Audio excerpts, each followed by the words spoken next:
Stand by for the broadcast.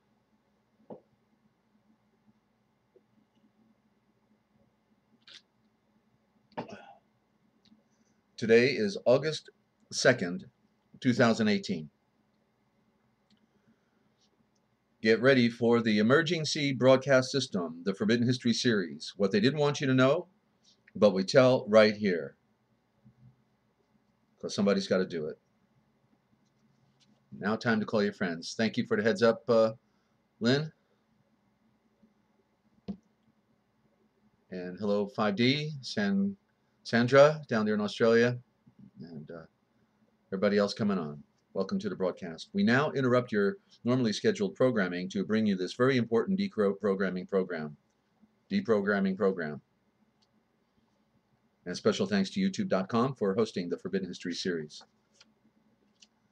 Please note that the following views and opinions expressed in this program are not necessarily the views nor the opinions of the Master Force Group, YouTube.com, Free America Radio Network, our sponsors, our partners, and MFG is a private society. Nothing here is ever to be construed as hate speech, medical, nor legal advice.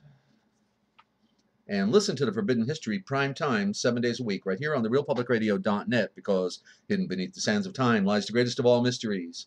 It's the Forbidden History. Unearth for yourself the secret truths that lie hidden just beneath the surface below our feet. What is it that the powers that be do not want you or I to know? Come and journey with us as we explore and dare to know, because it's all right here, coming your way twice a day, 9 a.m. Eastern Time, 9 p.m. Eastern Time, 7 days a week on the realpublicradio.net, Free America Radio Network. Stand by for the broadcast.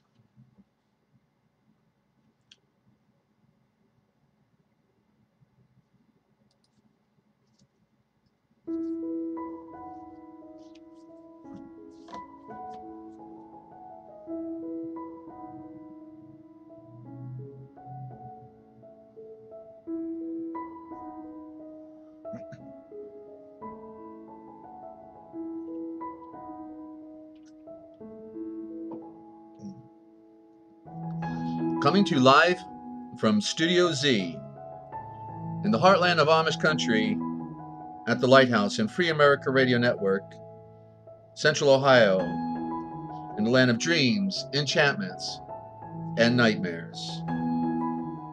It's the Forbidden History series, the great lies of history, symbolism, the duality revealed in patterns and pictures, movie reviews, the ABCs of light, the words that kill, the piracy of words, our book review. It's all right here, ladies and gentlemen. We are the deprogramming program, because somebody's got to do it. And I'm just happy to do it for you. It's the battle for the mind. The truth is light, but ignorance is darkness, ladies and gentlemen. And these are the great antagonists, the one against the other.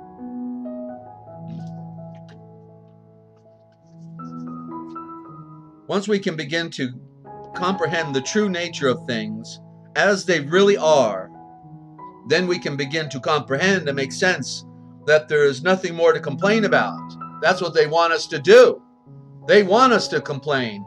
They want us to protest. They want us to get emotional. They want all of those things on their side, because they play the game. So be set free and don't get caught up in the scheme of their scam, the great diversions. And if you don't know where you're going, any road will get you there, and good luck. Good luck, because it's by definiteness of purpose and having the vision to see that will get you home where you need to go.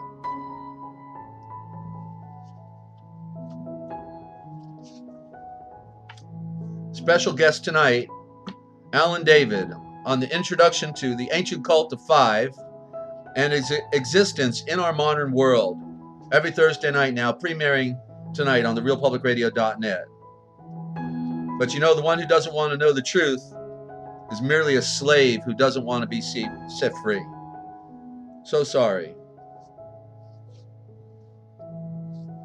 And you know, the individual is so handicapped by coming face to face with a conspiracy so monstrous and so great, he cannot actually accept that it really exists, ladies and gentlemen. And that's why I'm here. I'm your host, Desert Owl, a bird who sees in the night, brought to this planet to be able to do what I'm doing right here, right now, okay? Because this is all that matters, is making sense out of a very dark world. Our scriptures say that the beast system has deceived the entire world. Well, that's quite a deception. And good evening to everybody out there, all of my friends. We got a lot of people coming on early tonight. That's because the deception is so great, just what I was saying, right? And we know that we need to see things like we've never seen them before, to be able to take control of our destiny and not fall victim to the fate. That's the difference between destiny and fate. They want us to fall victim to the fate that they have underlined for us. But we have a destiny to reach up to the stars and become lit upon fire in the knowing of truth from the tree's root. And so we have to be set free, ladies and gentlemen, and that's what we're attempting to do here. And as I serve you all, I'm still talking to myself. Okay, I'm still here, seed planting in myself, listening to my Redeemer, and trying to make sense out of it all. Okay, it doesn't matter. An ancient proverb said that no matter how big your horizon gets, you will always find yourself at the beginning. Always at the beginning, because it is infinite. The knowledge is infinite. So it's like we are always babes, even though we keep maturing. Okay, so yeah, let's talk about lies. Okay, and then we're gonna bring on our guest Alan David. But I just want to do a little primer since we're talking about great lies. Let's talk about lies. Okay, if a lie is repeated long enough, guess what? It becomes the truth. And it's easier to lie to people than it is to convince them that they have been lied to. History is a set of lies that have been agreed upon in advance. Napoleon Bonaparte.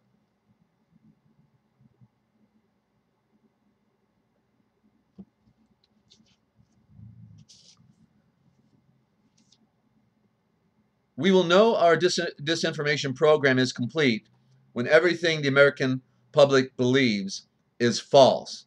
That's William Casey, CIA director in 1981. Well, he ended up face down in the Potomac River, so I guess he got his retirement from a secret handshake club.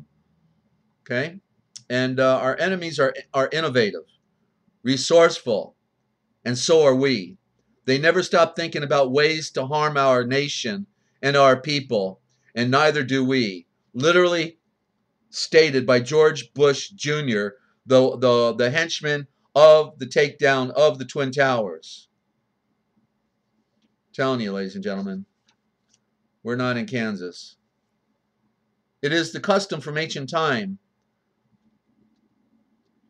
for the priesthood not to reveal their primary code.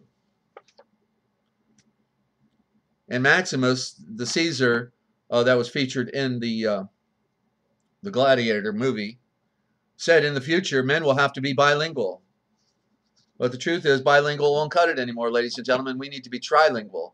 We need to know the common diction, the legal diction, and then the original thought that they stole from us, our spiritual bedrock, our tradition, okay, that has been taken from us. And so what are we going to do? We've got to see and read it for ourselves. We need to hear things that we've never heard before. It's the only way to get back home, ladies and gentlemen. And so, again, I want to welcome all of you. And I see our audience is growing incrementally. We have new friends coming on that I've not seen before. So I want to welcome all of you. Hope you are telling your friends. And right now I'm going to bring on Alan David, and we're going to talk about the ancient cult to five. I guess we're going to high five David and see what Alan David, and see what he's got to say.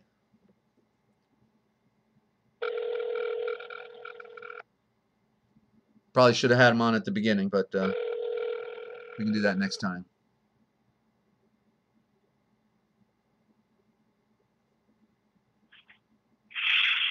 Hello. Hello, Alan David. How are you doing?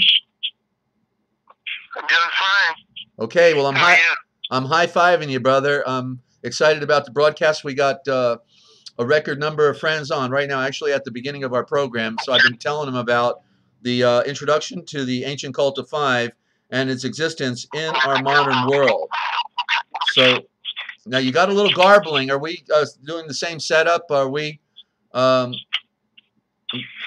good to go on the microphone? Yeah, I'm good to go.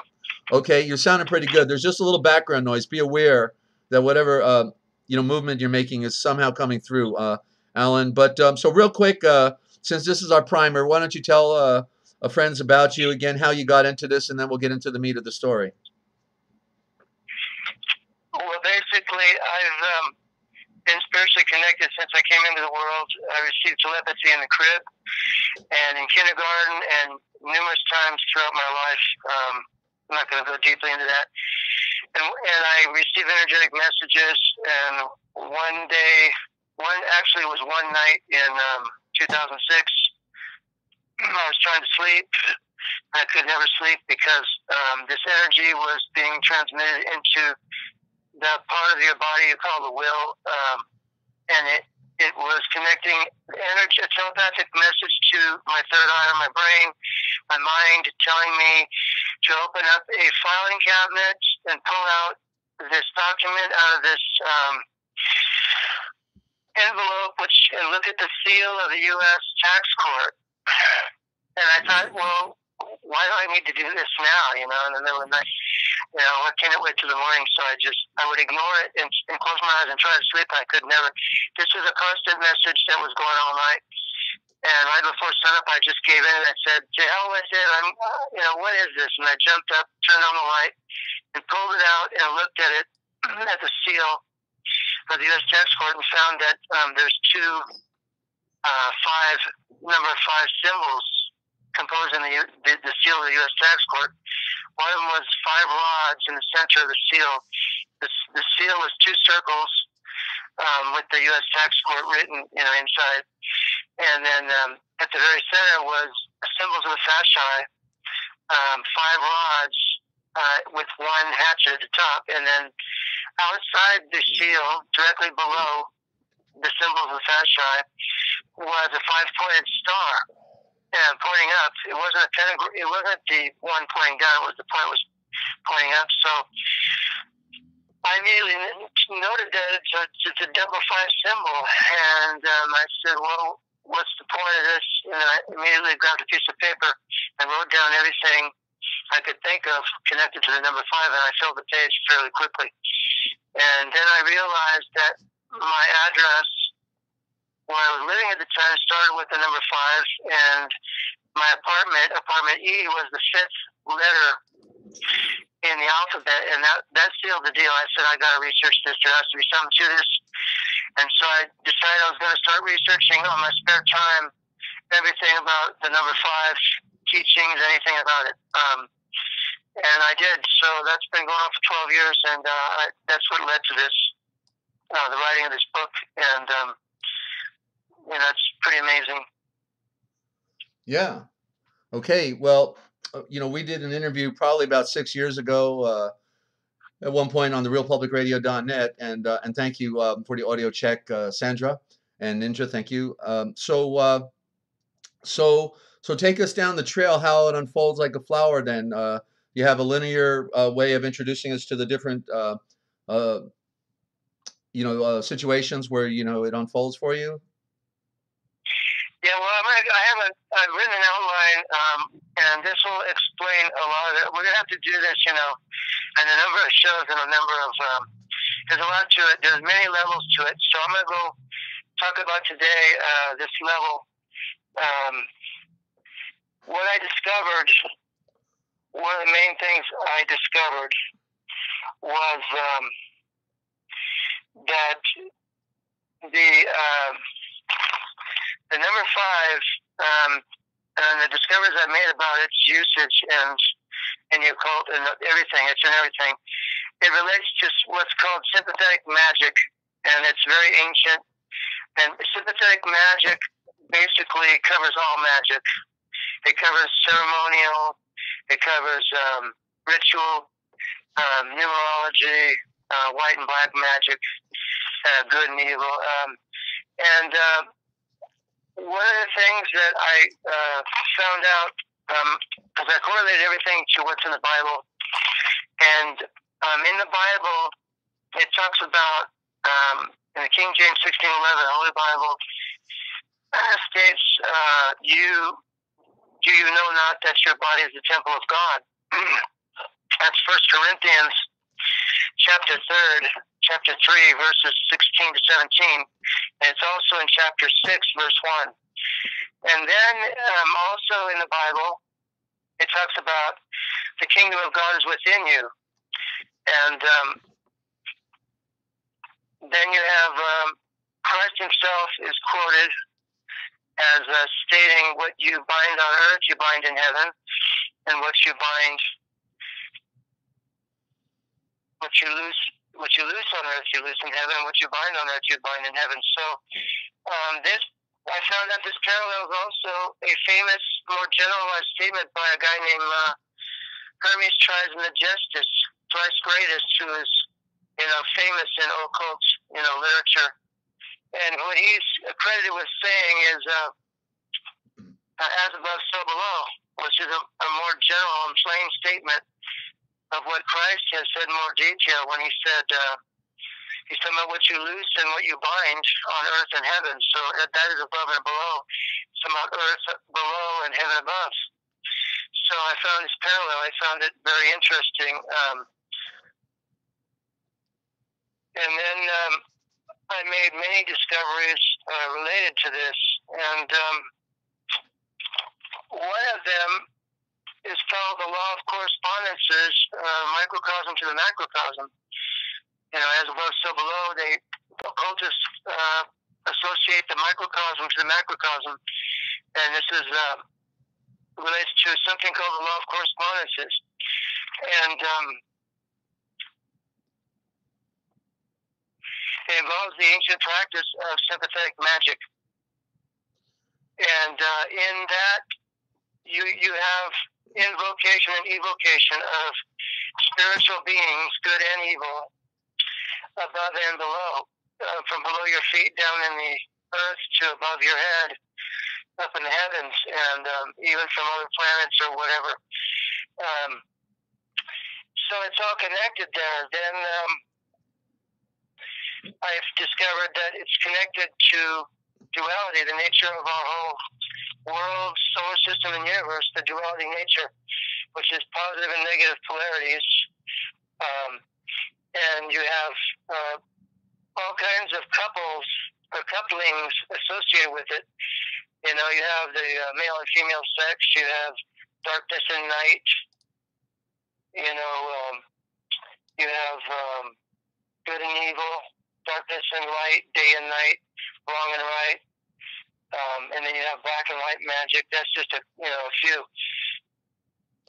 So now, what I also found is some of the most exalted personages in our history, and in millennia gone by, were very aware of these matters, and they likely, a lot of them did, and others we don't know, but likely participated to some degree or another in this occult activity.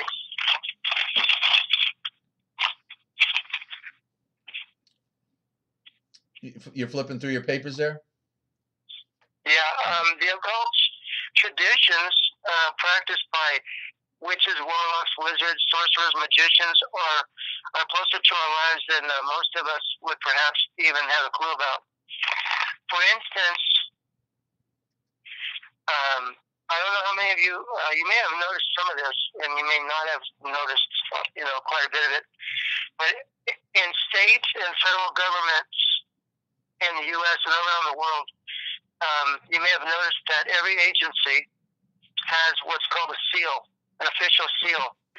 And in the U.S., there's 50 states, and there's 50 seals for the states. And then I find in my state, and I'm sure it's true in other states, that the agencies themselves all have their own seals. And then you'll find the same in the federal government, the Great Seal of the United States. And then all the federal agencies have seals. The CIA the NSA. They all have seals, and I don't know if you ever stopped to ask the question, why does all of these bodies have these official seals? What is that about? Yeah, well, in simple terms, to me, it means that they're speaking, and we've got to be able to interpret the symbol because signs and symbols rule the world, and according to Confucius, so that's where they're speaking. Well, yeah, and what I found out was in researching this book it's an ebook of this book that was basically published in the 1800s by a famous occultist, and what I found out is. Okay, hold on, David, Alan, before you go further, I'm getting an audio check, and two people are confirming, Liz and Jedi, that I think I'm too high, and let me see here. I'm audio check. You're low, and he's high. So I'm low. I'm coming through low. Okay, and if on a 1 through 10, what is my number and what is Alan's number? I've got to. I may have to lower the phone, but you've been listening in. So Alan, please continue, and they'll give me a heads up here. Please continue. Well, in this book, this famous occult figure, he's a practitioner and he's a writer, he's a philosopher, and I'm not going to get his name right now, but another show's I'm going to go over all these people. He states expressly that seals are secret operations.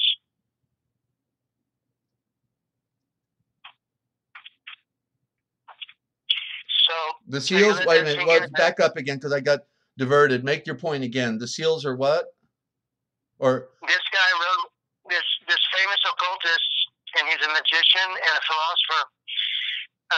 He wrote in this book that I have that seals are secret operations. Okay, and it's probably then it stems out of the circle because most of them are in a circle, aren't they? And that may have something to do with it. They're all circles, so that's what they do in magical, rituals. They draw the magic circles. So, and so just think about this. There's one heck of a lot of seals out there in the state and federal government and their agencies. They're just all over the place. So, I mean, that's something to think about in itself. All these agencies have a secret side. They have a secret operation going on. Is that what this means? Are you asking me the question? I'm putting the question out there. Anybody can, comment or whatever. It's just I'm posing the question. Is that what it means? I mean, that's what this guy says.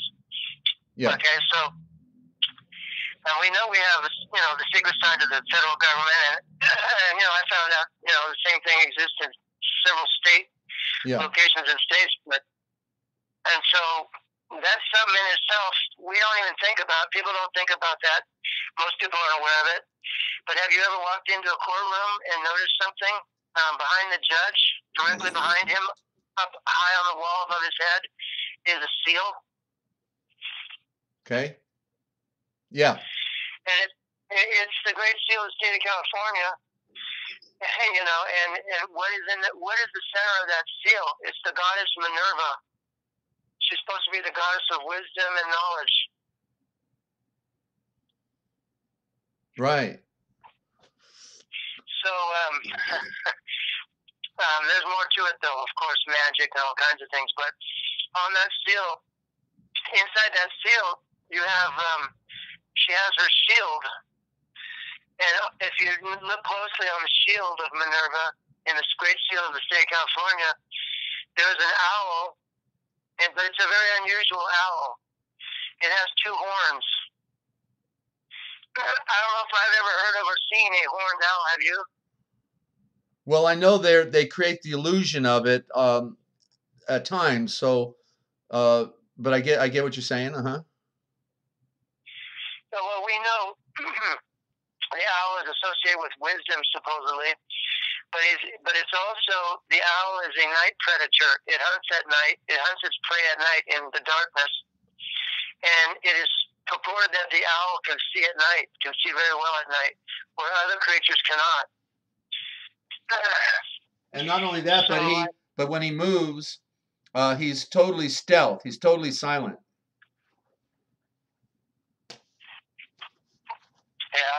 I'm sure that's an advantage too. So I'm going to go to the fact now that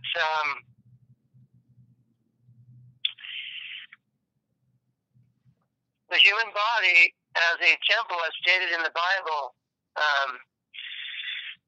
the Bible states that your body is the temple of God. Now, if this is true, and the kingdom of God is within you, as stated, what could this all possibly mean? I have discovered that the body of human beings is a virtual cult of five, cult of the number five. It is the five that are 10 and the 10 that are five. And the Hermetic saying, as above, so below, and as below, so above, has a very literal truth and precision when applied to the human body, which I will go into just a little bit here.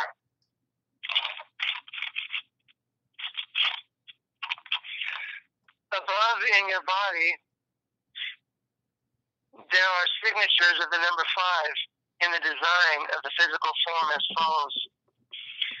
5 openings in your head, 2 ear holes, 2 ear openings, 2 nose openings, 1 mouth opening. There are 5 spheres inside the brain with 5 brainwave frequencies. The 5 brainwave frequencies were discovered by science, modern science, in the 1930s, the early 1930s. That was discovered, and they have labeled these frequency cycles alpha, beta, delta, theta, and gamma. These are measured in cycles per second. And when I did my own study on all of this, I counted and found that you have 5 processes in the head: seeing, hearing, smelling, consumption, and speaking. And also you have dreaming, visions, thinking, telepathy, and memory. Another set of 5. Below in your body, that's all above. Now below in your body, you have 4 sets of 5s in your hands and feet, toes and fingers. Your whole body is a 5-pointed star with 5 points being the extremities and legs, 2 legs, 2 arms, and a head. There are furthermore another set of 5s inside your nose and sinuses, and another attached to your lungs, which I'm not going to go into. On another show, I'm going to go in detail to all this. This is an outline to give you an idea of what I'm saying, that the body, is said to be a temple, and it's virtually a cult of 5 with a signature of 5 inside and outside all over it. Right. Which I'm going to cover it in more detail in another show. There's several things I'm going to go over here. Now, what I found also is that in the very center area of the body, there are 2 sets of 5 or 10 organs, which Gray's Anatomy represents as 11 because they divide one of the intestines into 2, when in fact, it's one intestine.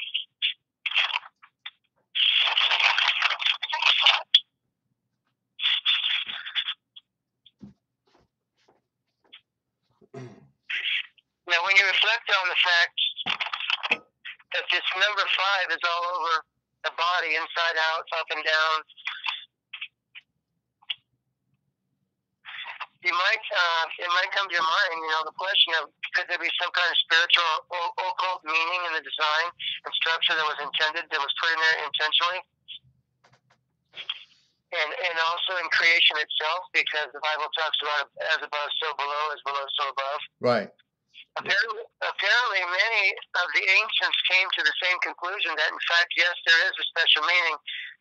And they, in fact, formed, I'm aware of, in a book, if you guys want reference to this, you can get there is a free ebook of this, a book that was written by the ex-Librarian of Congress. His name is James Billington, and he retired recently, last few years.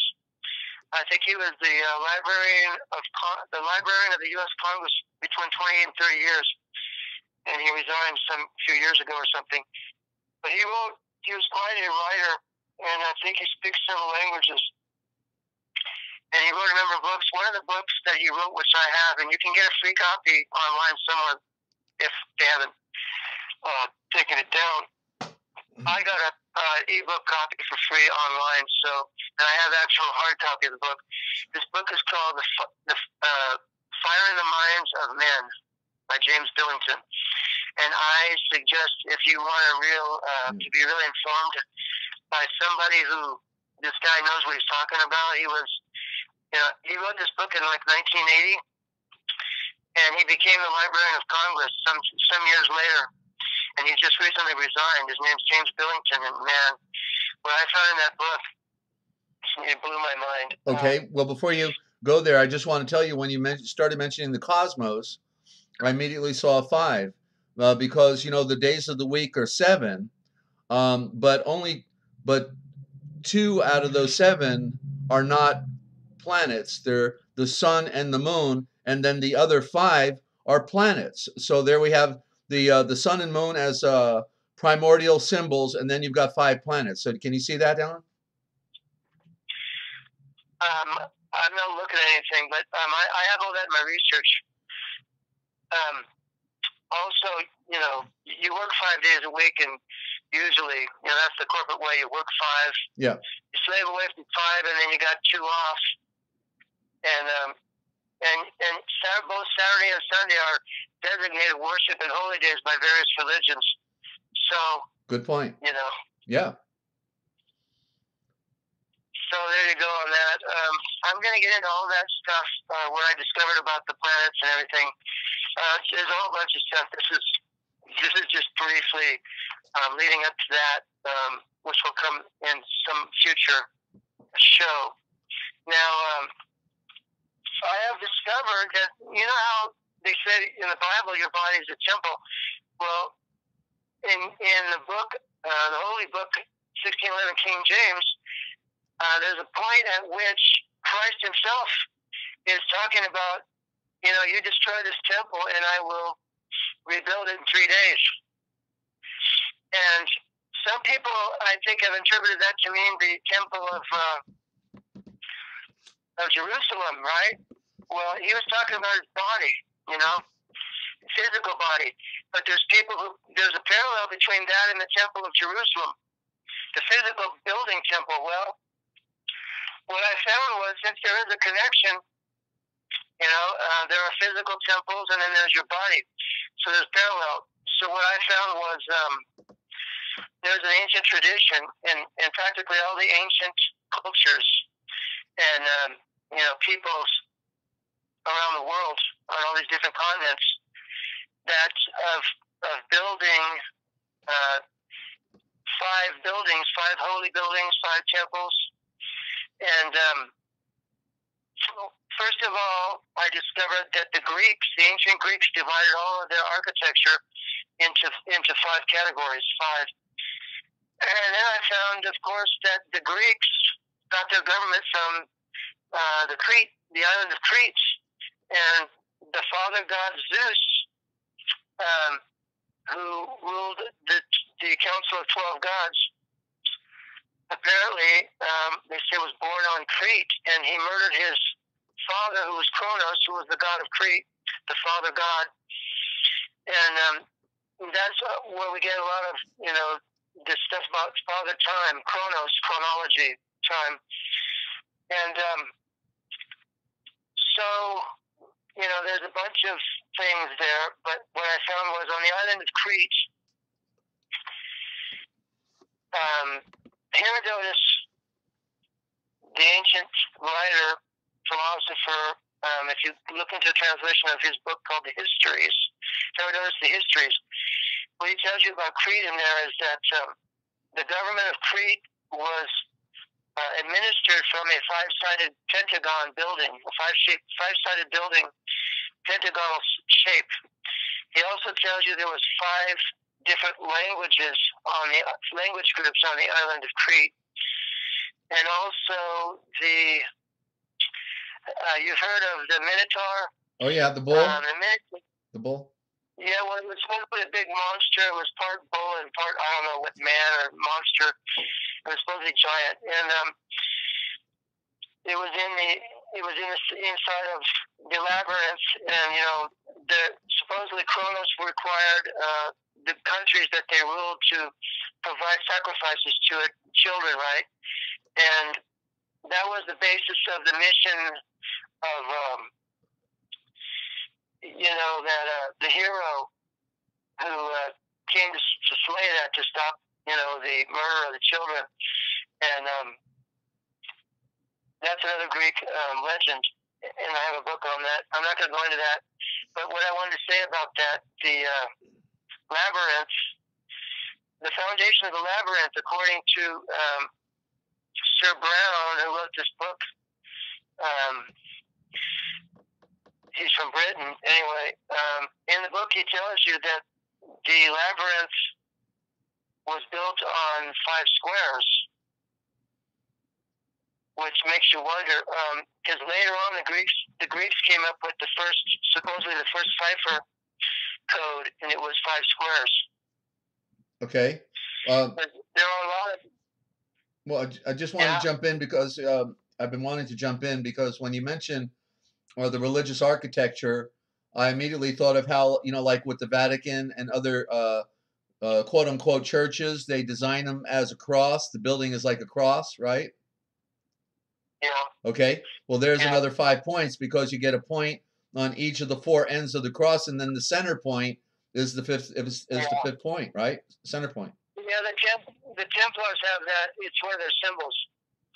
But yeah, I have all that in my research too. Also, if you go online, you'll find St. Peter's Square. You'll find that there's somewhere there's a setup where they show you that it's a dial, sundial, and as the sun moves around the square, you'll see there's 5 points that appear as 5, and there's just a lot about it all over. Like all the Western secret societies I've discovered are actually cults of 5, every one of them. All the major ones, the Jesuits, the Templars, Rosicrucians, Masons, Illuminati. Yeah.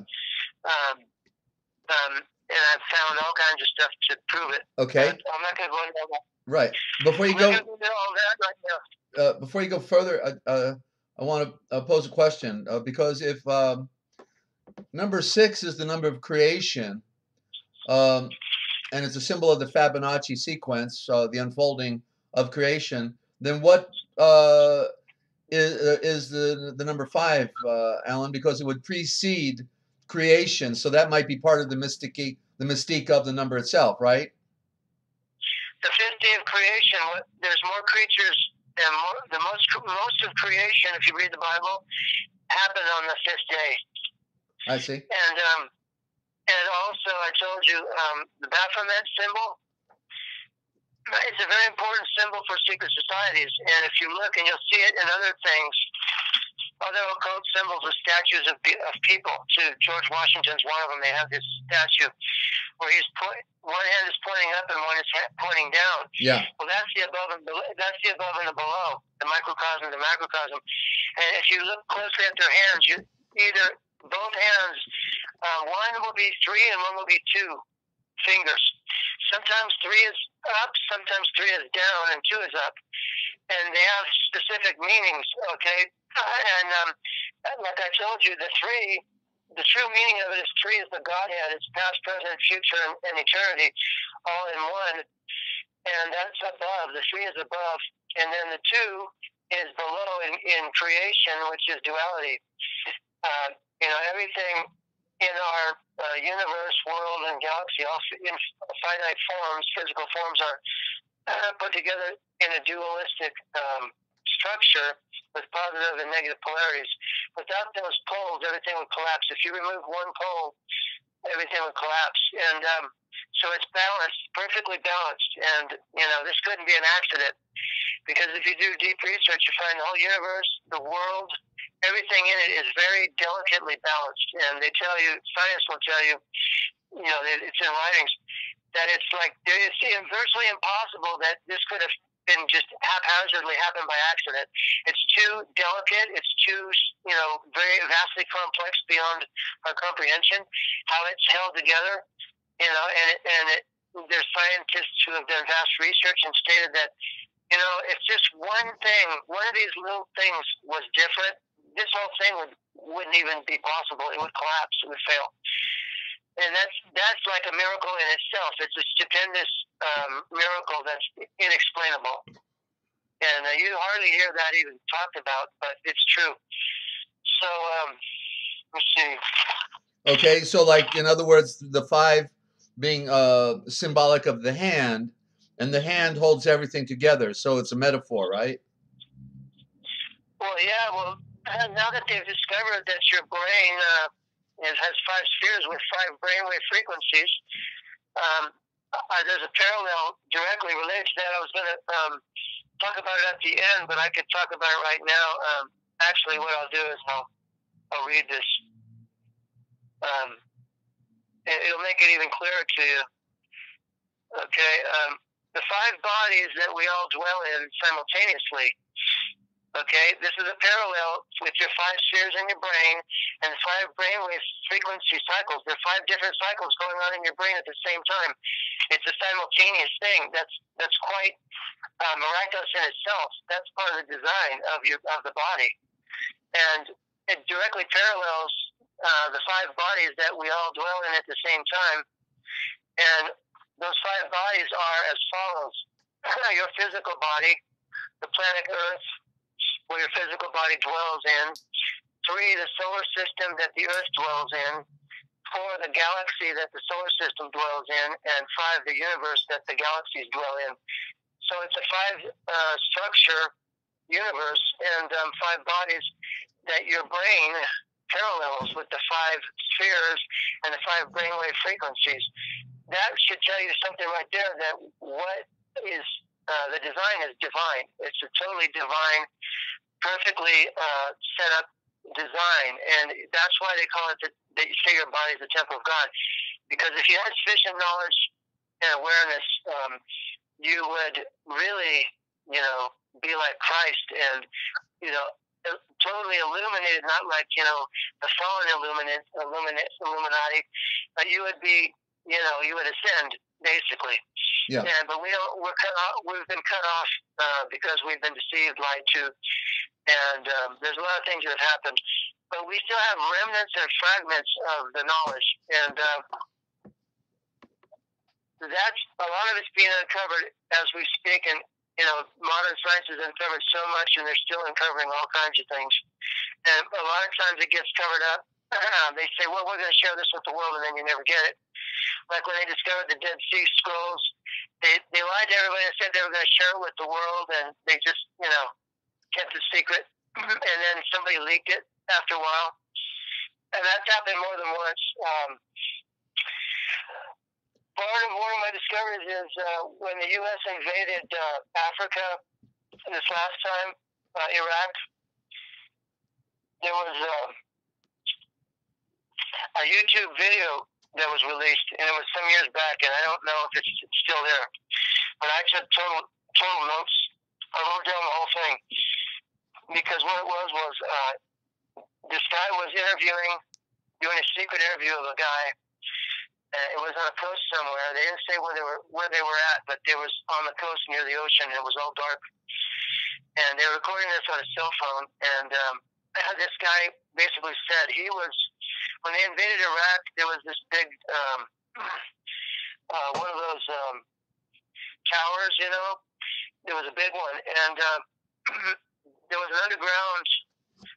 They found an underground, basically, entrance that was below the surface, and they went in, and they also found tunnels and all that. But in this one, they found a copper trunk, and inside the trunk were these old scrolls. A lot of them were deteriorated. It wasn't all legible, but quite a bit of it was still readable. And so they brought in a team to basically translate this, right? This is what this guy's saying in this interview.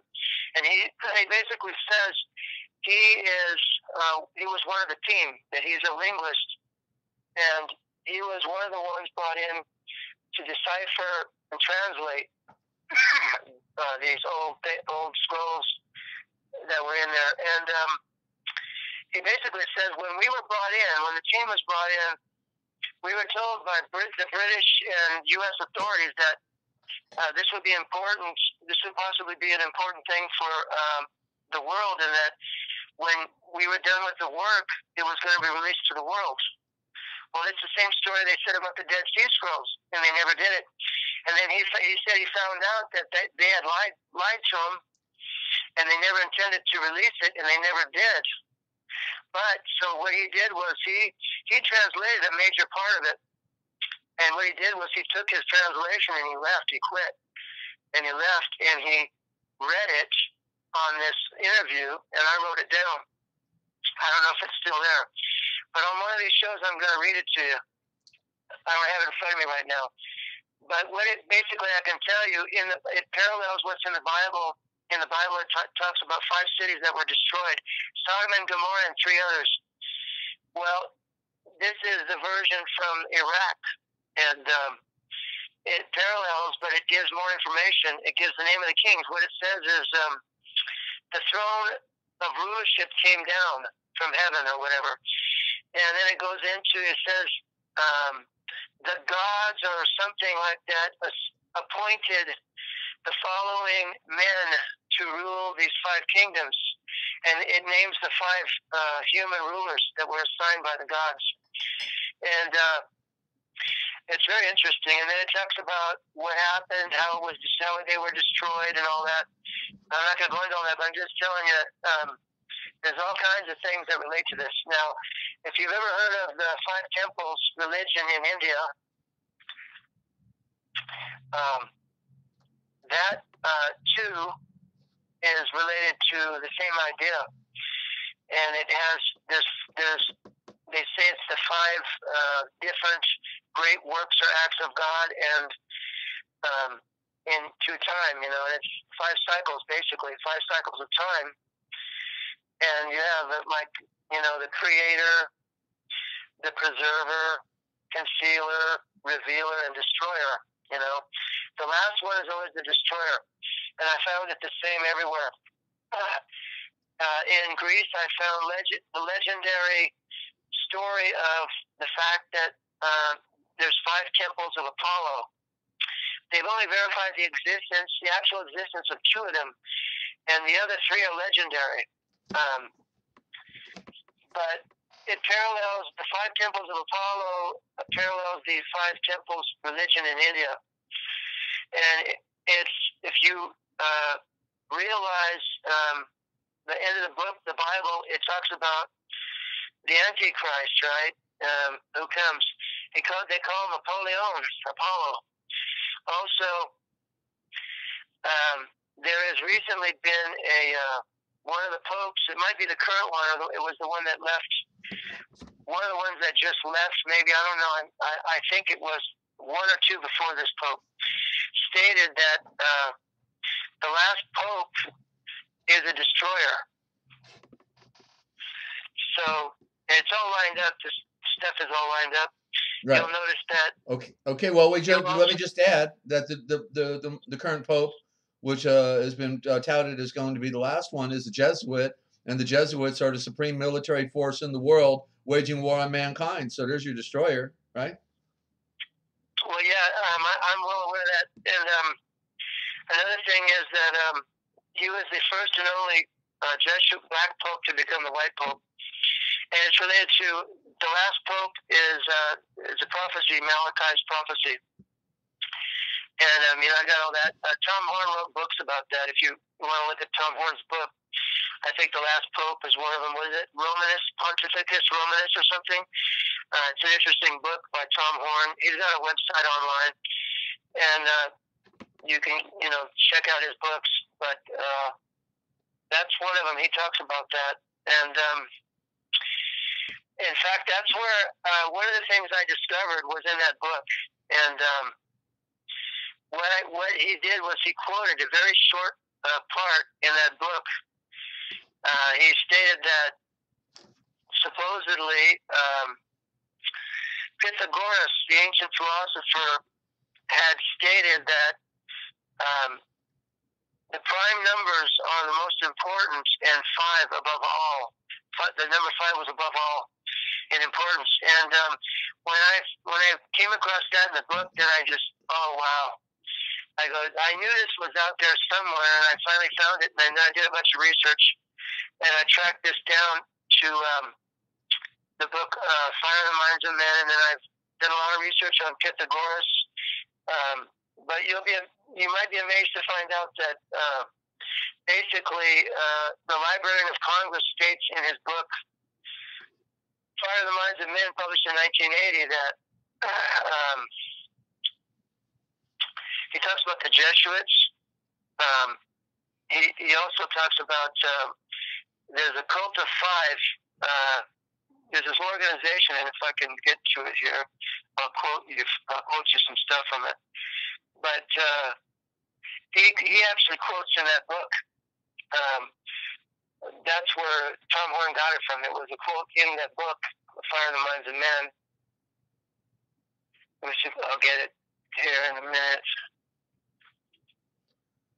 Okay, and want to welcome our new listeners to the broadcast, and you are tuned in right here to the realpublicradio.net, Free America Radio Network, and we are talking to Alan David on the introduction to the ancient cult of 5 and its existence in our modern world.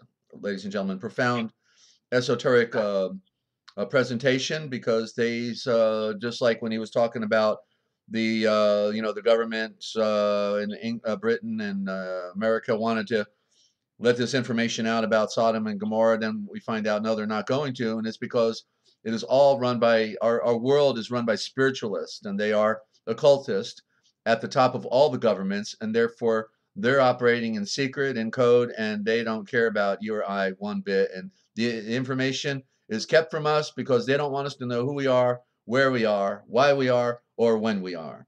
Alan, back to you. I'm going to read from this is an excerpt from my outline. It's an introduction to the ancient cult, discover the ancient cult of 5. If anybody wants this, I have it at PDF, the full outline introduction. Just send me an email at alan@nahls.net. That's Alan, Alan spelled ALAN @ the letters NAHLS.net. And that's an acronym for North American Historical Law Society. Now, I'm just reading a portion of that introduction. It's about a 10-page introduction. If you send me an email and ask me for it, I'll send it to you in a PDF.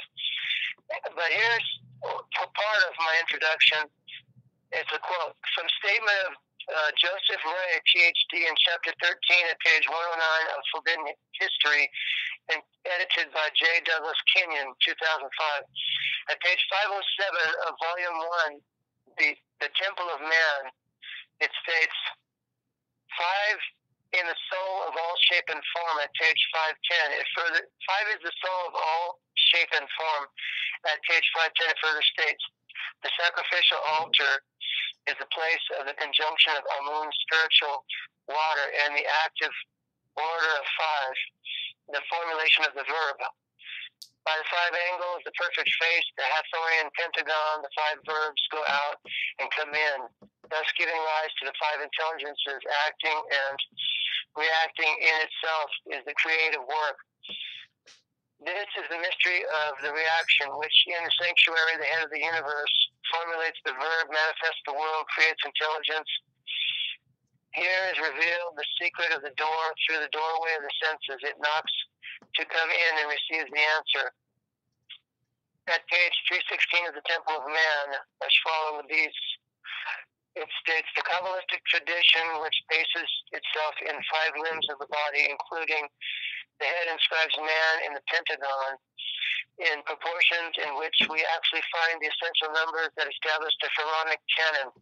Let us note here as well that this tradition sees a living soul in each star in the sky, and in ancient Egypt we find these stars depicted with the quintuple radiation, which recalls the ideograms that in China and elsewhere represent man.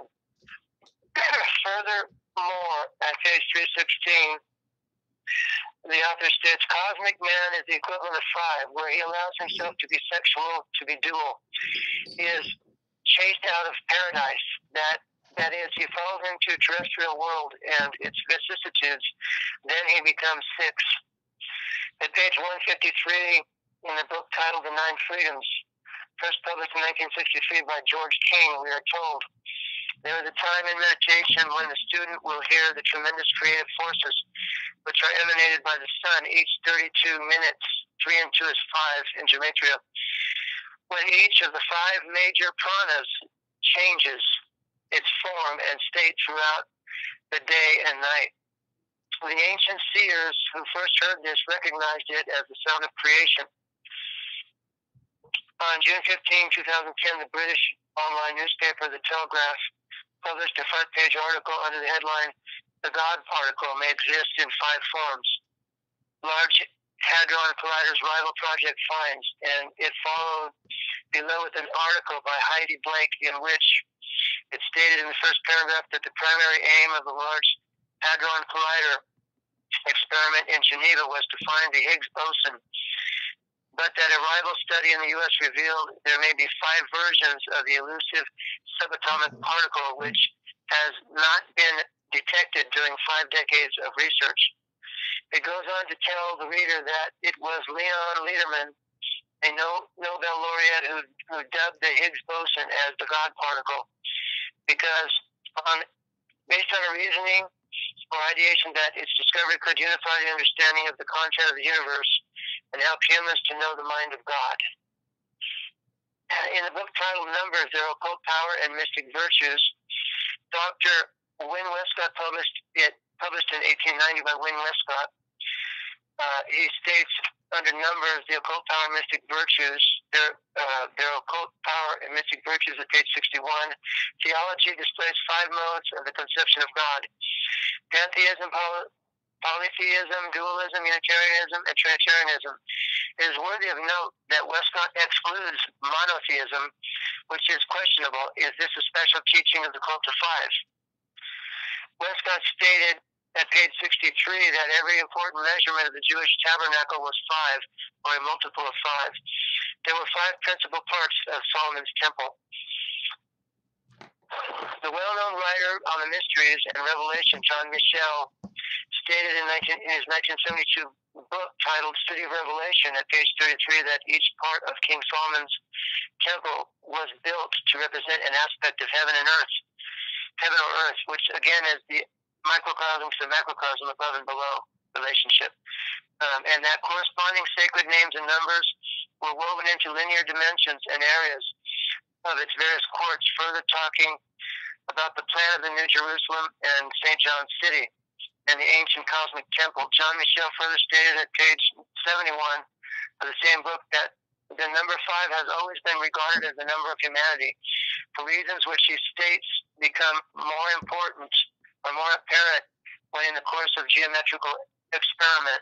And he states it is mainly on account of the proportions of a man's body can be interpreted as being in conformance with the ratio of the golden section, 1.618, or 1 plus the square of the number 5, 2.236, so I'm not going to go into those numbers, which Michel states is derived from the canonical rectangle. He further states that from this figure is also obtained the pentagon containing the 5-pointed star, which he says is the symbol of man. Sir Thomas Browne wrote in his book in the 1600s titled The Garden of Cyrus, which you can get an e-book of that online if you look for it for free. The title refers to the ancient Persian king Cyrus the Great, who is mentioned in the King James Bible. This book is an expose of the central part of the number 5 plays on this planet in nature, and makes many startling references, which made me quite certain that he was likely a member of one or more secret occult societies. Later, I discovered a quote attributed to him, which follows: "I have often admired the mystical way of Pythagoras and the secret magic of numbers." Sir Thomas Browne, 1605 to 1682. How are we doing on time? You go as long as you want, Alan. I'm going to let you dictate that, okay? Okay. This quote goes a long way in explaining the book cited above by Brown, centered on the number 5, as the ex-librarian of Congress of the United States, James Billington, wrote a book published in 1980 titled Fire in the Minds of Men, in which is stated the belief attributed to ancient Greek philosopher Pythagoras that prime numbers were the most important and the number 5 above all. Early Romantic revolutionaries sought occult shortcuts to the inner truths of nature and repeatedly attached importance to the central prime numbers of Pythagorean mysticism, 1, 3, 7, and above all, 5. It is stated at page 100 of Fire in the Minds of Men, Origins of the Revolutionary Faith, 1980, by James Billington, ex-librarian of Congress of the United States of America. 5 is the mean number between 1 and 9, and the mystic figure that emerged when these and intervening odd numbers were added together and divided by the number of digits. Citing footnote 152, the number acquired revolutionary significance in the new calendar, which had 5 special days, the Sansculotitudes, it's a French word, I can't even begin to tell you what it means. Each year set apart from any of the 12 months for special celebrations, and especially under the new 5-man directory, which replaced the apostolic 12-man committee of public safety as the ruling executive arm of the revolution. At the end of the, I just want to make a note on that. If you research the French Revolution, you'll find that, as it's referring to here, 5 men ruled all of France after the revolution, and they were part of the cult of 5. There's a revolutionary cult of 5 that basically took over the planet in a number of all these countries. And it tells you a list of these countries. And what it tells you basically, is enough to lead you to the fact that today we have a world government, they say, called the United Nations, and the controlling body is 5 men. They're the 5 men who basically were the first nuclear powers. They represent the 5 nuclear powers who first had nuclear weapons. And if you don't know who that is, it's the U.S., Britain, France, China, and Russia. And those are the 5 men on the Security Council of the United Nations that run the UN. They are the ones that make all the final decisions, and they have veto power over everything.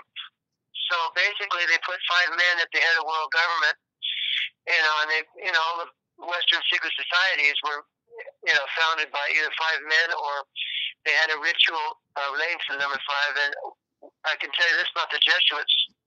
I did a bunch of research into a bunch of different books and discovered that prior to the founding of the Jesuits, the founder, Ignatius Loyola, he gathered 5 men 2 times at 2 different locations in a secret meeting, okay? And then he founded the Jesuits, and guess what? If you look at their seal, what do you find? You find 2 5-pointed stars inside the seal. And that is related to those 2 meetings he had previously with 5 people, 5 men. It's totally sympathetic magic, and as above, so below. And it's a secret operation, and that's what the Jesuits are. I've got a lot more proof of it, but they are a cult of 5. And let's see. In Naudier's original blueprint, the Philadelphians appear as both the guardians of festive purity for the Sansculottides and as a potential counter-directory. The Pentagon was their sign of friendship and recognition. A 5-pointed star with the number 5 engraved on it was their seal. Initiations took place at 5 o'clock on the 5th day of the month, when members were to face the setting sun wherever they happened to be for 5 minutes to renew their vows to the Brotherhood. Power to revise the statutes were confided in the 5 oldest brothers, citing footnote 153. in Fire in the Minds of Men by James Billington. The five-man cell appeared concurrently for a brief time in Ireland, citing footnote 154, Italy, footnote 155, and Poland, footnote 156, and became the dominant revolutionary unit in France, beginning with the formation of a directorial committee and a web of 5-men brigades by the student organization of 1818, the Friends of Truth, footnote 157. The 5-man quasi-military unit dominated the conspiratorial organizations of File Q and the first group. Page 110 in the Fire in the Minds of Men, Origins of Revolutionary Faith by James Billington, ex-librarian of the Congress of the United States. It is this ancient cult of 5 who I have found existing in the world today that shaped the modern world we know. For nothing is secret that shall not be made manifest, neither anything that shall not be known. Holy Bible, Luke 8:17. The 5 bodies we all dwell in, according to a friend of mine who was who was one of the founders of the International Testament Society. It was discovered in the 1930s that the ordinary human brain has 5 brainwave frequencies. They are called alpha, beta, delta, gamma, theta. Furthermore, according to brain researchers, the ordinary human brain has 5 spheres. When you ponder the foregoing 5ness found in the human head, within the brain as well as the facts, there are 5 openings in the head, 2 ear holes, 2 nostril holes, and a mouth hole. It is an interesting question to ask. Is this all possibly related to the following in the context of the ancient maxim of Hermes Trismegistus, as above, so below, as well as what Christ in the Bible is quoted as saying, what you loose on earth, you loose in heaven, what you bind on earth, you bind in heaven. The 5 bodies that we all dwell in simultaneously: 1, your physical body; 2, the planet Earth, where your physical body dwells in; 3, the solar system the Earth dwells in; 4, the galaxy the solar system dwells in; and 5, the universe the galaxies dwell in. Food for thought: the inner silent knowledge from the temple of God in the kingdom of heaven, or the sovereign king of thought. The sovereign king of thought came to town, and he looked all around. He saw what was there to see, and listened to every sound. He looked up and he looked down. He saw a smile and he saw a frown.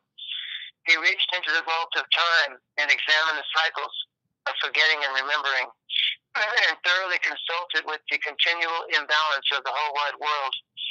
And then he came up with the solution of solutions, wrought straight from the secret combination that produces everything that is, out of the 4 eternal directions of the unknowable, the knowable, the unknown, and the known, erected upon the double cross of duality.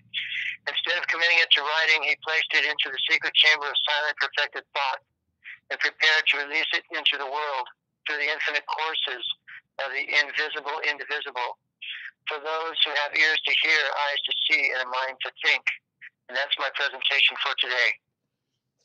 Wow, very good, Alan. And I saw something in the New Testament based on your presentation. Because there's 27 officially, because we know that they stole an entire library. So the 27 books in our New Testament are just a remnant that they allowed us to have. But so we have 27 books altogether, starting with Matthew, ending in the book of Revelations. But I was seeing the 4 Gospels and the book of Acts as being the pointed star, the 5. And then because after that you really have teachings. It's not, the story is in the first 5 books, and then what you have left is 22 books, and 22 is the ancient number of perfection, the number of letters in the original alphabet. So I found that rather interesting, and I perceive that that's part of the occultic reason for 27 books. That's interesting. You haven't looked at that one much, but I just saw that while you were talking. So, food for thought. So Alan, give out your contact information again, and we'll call it an evening, and look forward to your next presentation on next Thursday. My email is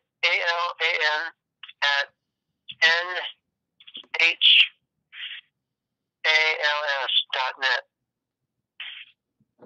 One more time. I mean, it's NAHLS, Knowles, NAHLS.net, ALAN. And if you forget the letters, it stands for North American Historical Law Society. The first letters, it's the first letters of those words, which is an acronym, which is now it's a trust. It used to be a Nevada nonprofit that I had, and now it's a trust. So once again, it's Alan at NAHLS.net. If you want that introduction in a PDF, just send me an email and ask, and I'll email it to you. Okay. Well, Alan, I sure do appreciate your taking the time. It's a deep science. I know it's going to take you a while to spell out, and so you're gonna. This is basically the primer, and so starting next week, you'll get into a little bit of the focused depth on different aspects of this on enormous science, huh? Yeah, sure. Okay. Well, sure do appreciate it. Is there anything else? Are you because I know you study the law and you're doing law, work. Do you farm out your your talents for helping people in the law arena? Or are you just doing that for yourself? Basically, I've got a few things going on right now, but I'm moving out of doing work for individuals unless it's like an emergency. If people really need something, then they can contact me. And I don't basically do it for money or anything, but I have tons of research on practically everything under the sun in law. So if you have a problem or a question about law, send me an email and tell me what it concerns, and I'll send you everything I have in research on it for free. I mean, I give away research for free. I've got like millions of items in my computers, and it's just a lot of research, and I give it away for free. So no problem. If you need a problem addressed regarding a law issue, send me an email, and I'll give you all the research I have on it for free. Wow, thank you for that, Alan. And of course, Alan is good friends with Melody Gillespie, who we have on every Monday night now with Mel's Bar and Grill. Okay, and so good people hang out together. And I just had the good fortune of meeting Alan David because he's a friend of Melody Gillespie. They just happen to be very close friends, and so I was astounded to see the deep esoteric river that Alan flows in, and it's just it fits, I think, with the way the Heavenly Father works. He brings people together for important reasons, and Melody's been a great friend, and so I'm just very grateful. So it's taken a while, Alan, as you've noticed it, to get back on after I lost my my computer last July when all the DIL files were going bad. So it's taken me a year. I've been trying for a year to get Alan and Melody on with me because they do great work and important research relevant to our time and to our psyche, and to realize that there's other things that are and like one thing that's interesting, Alan, when you were talking, I was thinking of the American flag, because originally they were going to put the Star of David on the American flag versus the five-pointed star. So it's rather interesting that they at the last moment decided to go with the five-pointed star. They actually had a coin in America in the 1800s that had a six-pointed star on it. I don't remember what it was called, but it's in my dictionary, my Real Da Vinci Code etymological dictionary. So so they end up putting the five-pointed star on the military craft, and I think that fits very well with their occultism and their Baphomet upside down star, right? Yeah, well, I can tell you something about that. Number one, they always call it the Star of David, but it's not. It's not the Star of David. Yeah. It goes back to Hinduism. Huh? Hinduism. Yeah, it's in India. It's in Egypt. It was in Atlantis, they say. But if you want to find out something very interesting about it, okay, there's a book called by Lenormand. He's a French guy, and it's called Chaldean Magic its origins and history. Okay, and then there's another set of 3 books, 3 volumes, Rawlinson's Ancient Monarchies. They're the 5 ancient monarchies of the Middle East. Well, in those books, they tell you in Rawlinson's, and he's the brother of the other famous archaeologist named Rawlinson. His older brother is that guy. He dedicates his book to his older brother who died. This is published in the 1800s. But in these 3 books and in the other one that I cited there, they straight up tell you that these were Chaldean. This is a Chaldean magical symbol. It's Chaldean magic, and there are 2 equilateral triangles making the 6-pointed star, right? Merged. Well, the 3 and 3 symbolize the male and the female, basically probably sexual energy. They don't really say sexual, but it is sexual because it's male. It's 3 male deities and 3 female deities. One of the triangles is 3 female deities, and the other triangle is 3 male deities, and that's the Chaldean magic symbol of the 6-pointed star, which is, in fact, I discovered that through some other research, that King Solomon, who was basically a black magician and sorcerer, he started out supposedly good, and then he went to evil, but I have some good research on it that tells you he makes it clear he was practicing Chaldean magic in his temple.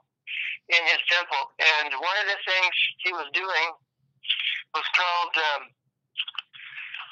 there's this ritual, and I forget the name of it, but he would have a woman fully clothed stand up on the altar, and he would do the Chaldean calling down of fire from heaven ritual, and that's in the Chaldean magic that's in the book I have here that I referred to you, Chaldean magic, its history and origins.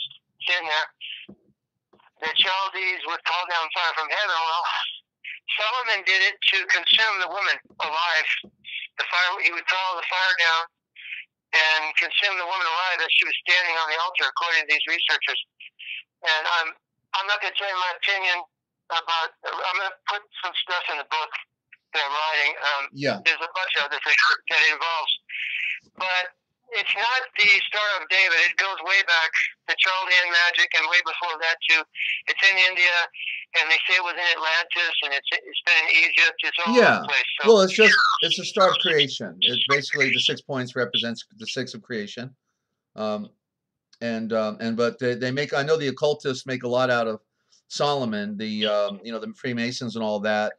So I don't, other than what's in the scriptures itself, I don't give a lot of credit to the illusions that they put upon Solomon. I think it's probably more dramatic and superstitious than than the reality. So we'll just have to stay open to that always, because I know one thing, that certainly when after Solomon's reign, that's when the division of Israel occurred, and therefore we know that Solomon was hanging out with a lot of bad women, and too many of them. So certainly the influence was there, and it has bearing on what you're saying to some degree. Oh yeah. Yeah. All the Bible tells you at some point Solomon allowed basically sacrificing I think babies or something, and I found that if you look to the 12 tribes of Israel, one of them was the Levites. The Levitical priesthood was basically the problem, the major problem with human sacrifices. They were murdering, sacrificing children. And there's sources that tell you that Moses, his brother, his high priest, his brother, sacrificed 2 of Moses's baby boys, and that was a strict ritual of the Levitical priesthood.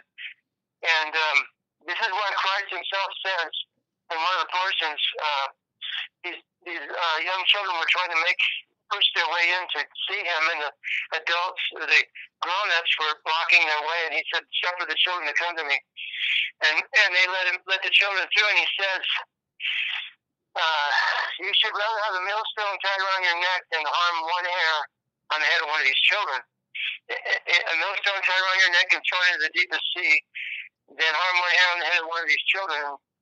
That's because Christ knew what they were doing to children. They had been sacrificing children for millennia, and there's a bunch of different cultures who were doing it. It was going on in Persia and Greece, and in the bowl, this model of the bull. But Christ knew everything that was going on, and it's really disgusting and despicable that it's still going on today. My research has tracked it. There's nothing changed, and nothing has stopped. It's worse. They're doing it to more children now than ever. And there's a number of witnesses. And I've even met someone whose family was involved in this generational. And when he was little, they made him sacrifice another baby, young child, on the altar of Satan. And there's another pretty famous lady who, she's been on the internet. I forget her name. She's been interviewed. There's, all kinds of YouTube interviews. Are you talking about Roseanne Barr? No, I'm talking about some other woman. I forget her name, but when I find it, I'll tell you what her name is. But she tells you that she was basically brought up in Germany, and when she was 13, her parents told her, when you turn 13, now you're 13, there's a special initiation that you're going to attend, because that number is so special, 13. And basically they told her you're going to go to Rome, to the Vatican, and they're going to initiate you. And so she tells you basically that she was taken to Rome, and she was taken to basement beneath the Vatican underground place, and that this was a rectangular room. It was all black marble, and in the center of the room there was a black 5-pointed golden star, and in the center of that star was an altar made of black marble, and there was a man with a ring, shiny kind of very complicated ring, obviously secret society ring, and he's the one that was running it, and he made her stab a baby in the heart on that altar. That was her initiation. So she was brought up in an Illuminati family, they had her running a great part of the Illuminati network they have in the world until she escaped, and then. Yeah, this is typical to a lot of the younger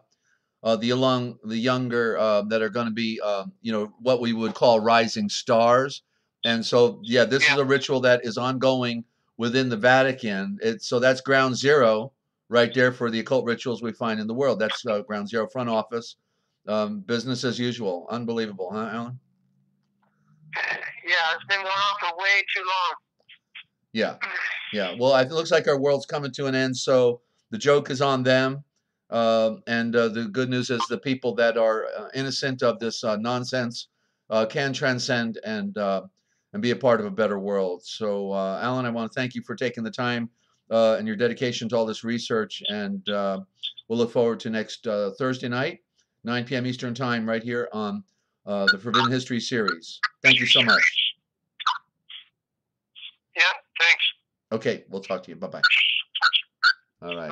Mm-hmm. And so that's Alan David, the introduction to the ancient cult of five and its existence in our modern world. Alan David, and you've got his contact information. I didn't write it down, so but certainly get his information that he wants to share. He also offered a lot of law information as well to anybody that's going through any legal challenge.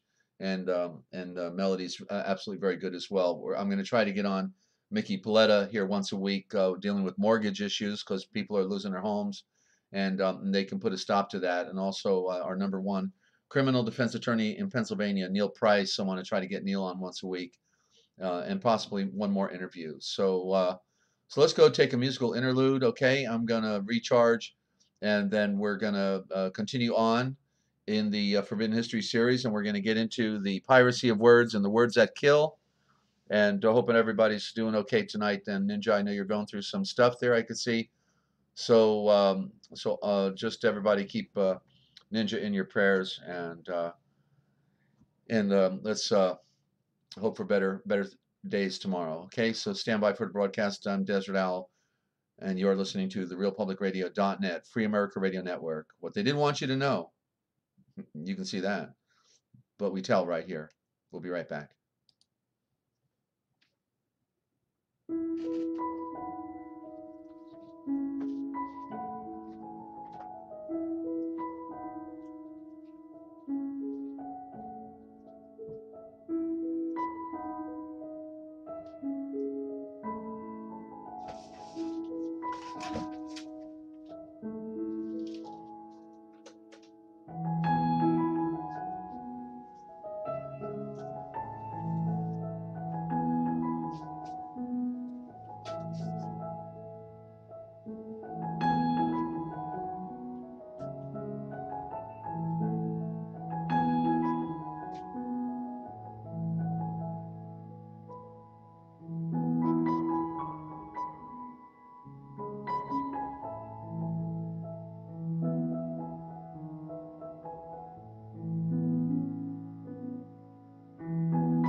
And welcome back to the Forbidden History, ladies and gentlemen. And as we can see, the occultists claimed the world for themselves. Ah, it's our world. You don't have no part of it. Slave, get back to the plantation. Get to work. And that they're just feeling so important and so superior to all other people, when the truth is they're scum of the earth, right? They're just basically scum of the earth, the most despicable characters you'd never want to meet in a dark alley. You know, that's who these people are. They think because they got some funny money in their bank account, they got a special ring on their finger, and and they got fine clothing and then the most expensive fancy car. They are somebody. They're somebody. Or people kiss their big toe and their ring. Like the Pope. What a sick world. What a worthless purpose they invoke. Right, a worthless purpose.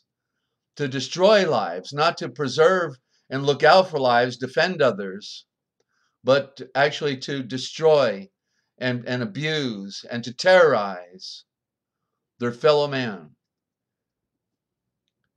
If that ain't the illusion to darkness, I don't know what is. Those are your demons. Those are your devils. Those are your, whatever you define those words by. It is men. Anytime you're having a problem, you can be sure there's some flesh and blood behind it. A spirit that absolutely hates your guts and would love to drink your blood. Well, that's right. We're told to love our enemies, Sandra. Therefore, we don't wish them a harm. We wish them to wake up, certainly. But they serve a purpose, and their purpose is to help us to see the light, because they're so good at being of the darkness. They're here to help us to see clearly the light that shines. So anyway, welcome back, everybody, and good to have you. And I hope you enjoyed this very unique presentation by Alan David, very humble and I think modest in his approach, and certainly not running on his ego. He just stumbled on something, and he couldn't stop looking at it, and so it's going to get interesting as he continues to unfold the great mystery of the five. Okay, so with the piracy of words, I got a couple words that I was looking at today that are rather interesting. We have to look at words. What was that word? That Melody sang Melanie sang a song on both sides now, right? It was like looking through clouds. We've got to look through the words from both sides, and we've got to see words in their the ancient meaning. And I just saw one today in the German, because one of the words for father is Fati. It's spelled with a V, but it's pronounced with an F, Fate. And so that's an endearing, a term of endearment for father, Fate. But what's interesting when I saw that is that literally by its symbols, the Vat, the VAT, is the symbol of the serpent, and there's the Vatican, the Vatican. And glad you tuned in here, Liz. Good to have you, and Ninja as well. Okay, yeah, you can catch up. Those occultists are waiting for you to catch up and to know how bad they really are. So not a problem. But so Vat, in Vatican means literally the serpent of Cain. Okay, the Vatican is the serpent of Cain, and it's a serpent cult from the beginning.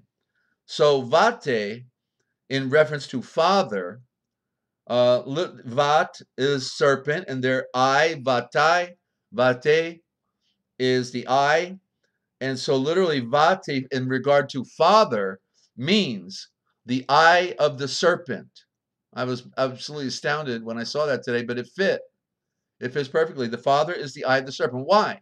Well, when we were little and we got in trouble, we'd say, "Mom, don't tell Dad." Okay, don't tell Dad. Right? Because Dad, with those hormones and the testosterone and everything, right?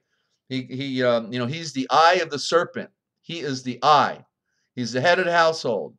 Okay, we talked about the serpent big time at the beginning, so I'm not going to get into it. But you gotta see the connection. Remember, you put on a shirt and a pants, shirt pant. You're the serpent, and they lied to us about that. They didn't want us to know who we were and what the flesh represents. So Vate is the eye of the serpent, but when we spell it correctly, not V-A-T-I, but V-A-T-A-Y, then we have Vate. And then we can see that it's relative to vita, to life, literally, and that's what the father of the household would represent. He goes out to work, brings home the bacon, and right, and he's the center of the life in the home because he is the head of the household. So the Vate, therefore, literally also means the eye of the day. Okay, the eye of the day, or of the eye of the light, and therefore the male represents the sun. And there's your eye of the light. The male represents the sun, the eye of the light. So, yes, it just, there's no end to it, ladies and gentlemen. It just keeps unfolding the great mystery of life and the words, the piracy of words. And now we bring back the original thought, full circle. The Ouroboros is now eating its tail as we're doing this presentation, bringing us back to the beginning, to the original thought that they didn't want us to have.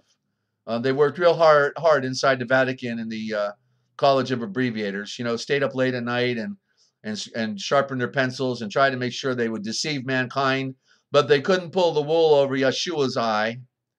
And it was Yeshua's intent to reveal the great mystery of their great lie that they perpetrated on mankind. And so Yahweh be praised, and may all the creation rise up for him. And so here's another interesting one before I get into the piracy of words in the book I had hand drafted. The word we have an animal that gets us up every morning, a bird, and sometimes we call it a rooster, sometimes we call it a cock, and so what's going on? Why does it have two names? And what does rooster mean? And what does cock mean? Okay, because these words are abbreviated. As you know, we talk about abbreviated words, and so it's not the full flower. And so rooster is as I've told you about the sacred vowels, the R and the L. Here we have a secret vowel we need to put back in, and it's in rooster, because rooster, if we see that it's two words and we add the magic letter L, suddenly we get rule star. Rule, R-O-O-L, the original word for rule, R-U-L-E, rule star. And the fact that he spelled R-O-O in rooster, you can see the more primitive. So rooster is rule star. What do you mean? He rules the star? Yeah, he rules the star. Why? Because he's the first one up in the morning going, and he's not the cock, ladies and gentlemen. You have to add that magic letter L one more time, and you find out that he is the clock. The rule star is the clock, because he is waking everybody else up. You see? And so write these words down, because it's going to help you to interpret many of the other words. Very foundational. Rule star, clock. They just didn't want us to get the picture of the original thought, because words create pictures, and they had to destroy that element within the words. Okay? That's your original thought. And so continuing. And Sandra, I'm glad you're entertained here. That's good. Okay. I don't know what all those messages are there. I can't read them, or I'm going to blow the presentation here. So back to now the piracy of words. And so Generation X, okay, no more after that. The game is rigged, pegged for destruction. See the X-Files. What do the X-Files mean? Means it goes in the garbage can. That's what X-Files means. Okay, Generation X, they're telling you that's the last official generation, because 2001, they brought in their new age of phony illumination and destruction on mankind, the final element of destruction of mankind in a neighborhood near you. Is it not? How about you? How do you like that fracking? I know they hate it down in Australia. People up here in America don't get it yet, Fracking. Fracking is two words, fracturing and cracking the earth, and therefore poisoning the water system, pumping all those chemicals down there, when we've got so many unlimited reservoirs of pure, fresh oil. Like, they need to frack and crack the ground. And all they're doing is destroying the water supply and setting up the earth for cosmic, catastrophic failure and earthquakes. That's what they're doing with their fracking. It's a scam on mankind, and nobody gets it, I guess. Now we're into the word German. One, Aryan. Two, arrogant. Three, wonderful people. Four, some are Khazars. Five, literally means the seed of a star. See Khazars, Jews, Khazar, kites, skull and bones, Hindu, Tibetan, Aryan, connection, fallen watchers.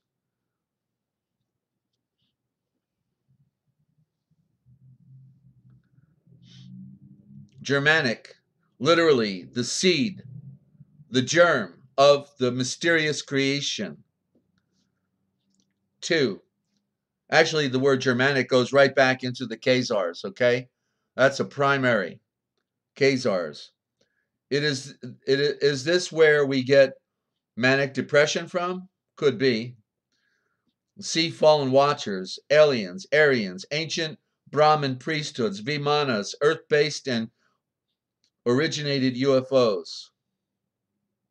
Sky gods, avatars, NASA, Nazi. Goat. The go, that's what it means. The go of creation, everywhere. Did you ever see a goat climb a tree? Amazing what these goats can do. They climb trees. Amazing. Literally, the everywhere go. That's what goat means. The everywhere go. Originally meaning, and then anagram is toga. Switch around the letters, you get toga, meaning the goat belongs to those superior class, if you can figure that one out. The superior class, they're the goats. You're the sheep, you know, so we're supposed to be dumber than all get out. The goat knows how to butt people around and hit them from behind and slap them and you know, yeah, and climb up a tree.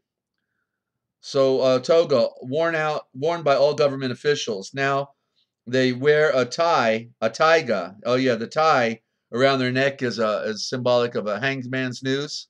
It's an upside down Egyptian obelisk, and also therefore a male phallus worn right on their shirt. You know, showing that they're good slaves and they're going to tote the line. I would never wear a tie. Okay, never. Yeah, goats climb trees, Ninja. Yep, you I guess heard it here first, but go watch a goat and you'll see them climb a tree. That's why they're good at climbing the side of mountains. You know, they go everywhere. They're no fear. I'm telling you. Okay, so an upside. So a tie is an upside down Egyptian obelisk, and the sexual male phallus hanging around their necks. Aren't they proud? Goat figure. That's what I say. Goat figure. You know, and just in case. They need it. It also works as a hangman's noose. You know, sometimes they got to kill their own. You know what I mean? Of course they do.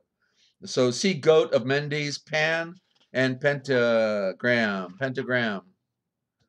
Oh, and I forgot to tell Alan. There's a pentagram right outside the Capitol, right there in Washington D.C. I forgot. Totally failed, but he'll probably bring that up. I'm sure he knows that. I don't think he's not covered any 5 out there. So in God we trust. Well, I think if we add that magic letter L again, just like we did with rooster for rule star and cock for clock, if we put it in God, we get gold. In gold we trust. They simply left out the L, the symbol of their goddess, symbol of their erection. That's because they took a vow to her, the vow L, the vow to the L. They love her by loving us to death. Nothing like having psychopaths in charge of the mental ward and hospital, let alone in government, right? See, God is a code cover for the Elohim.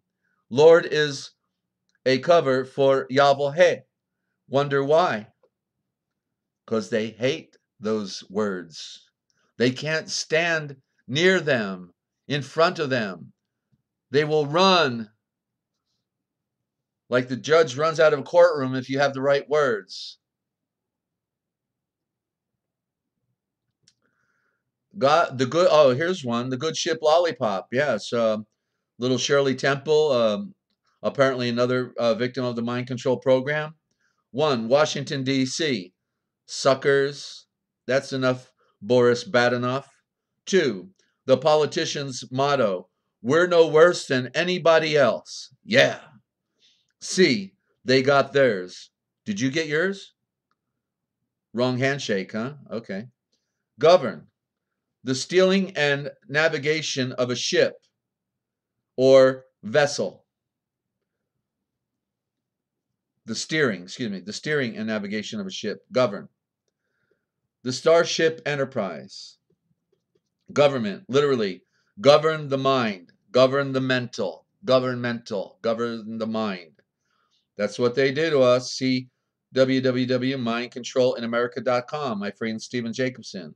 Government is here to help. Oh, run the other way, please. 1, Run for your life. Yeah. 2, interested in a good deal on the Brooklyn Bridge? See what you have never seen before. And one more, the Grand Hailing sign. Place your right hand on your heart, drop your arm to the side of your body real quick, and then wink at the judge and tell him that you're making a donation to the Widows' Sons Association next week. See, I'm a traveling man going east to India, back to greet the sun. And you just heard it here first, ladies and gentlemen. Do you get it like this anywhere else? Come on, tell me. We're having fun, right? Of course, we gotta be able to laugh while they're coming to kill us, right? Absolutely. It's the words that kill. It's the piracy of words. They're just drunk on Sacrum 7, which in the anagram backwards is 7 grim seas. They've been out there too long. They've been washed ashore, given a new job, and hope that nobody would notice that they're absolutely naked and empty in their entire being. Their entire purpose for being here is a wash. It's a whitewash. There's Washington. And they're just going back to the slime and the dirt that they belong to, and just hope that you don't ever figure them out. That's the only scam that they can perpetrate on you, is your lack of knowing, your innocence, your ignorance, your naivete, your naive, right? Just like when she came into the world. And so I think I'm all wrapped up tonight with our special. I don't want to take it any much further. And we got Sandra here. I know, but they can climb terrain, and you wouldn't tackle easily. Well, sure, that's those young grunts, okay, but they're going to get shot as cannon fodder and lose their limbs and their minds, and they'll figure it out that they've been lied to. So nothing new under the sun, ladies and gentlemen, and. There's still time for a call if you wanted to call in and share what you're seeing in the cult of 5, or in the words that kill, or anything else. Love to have you.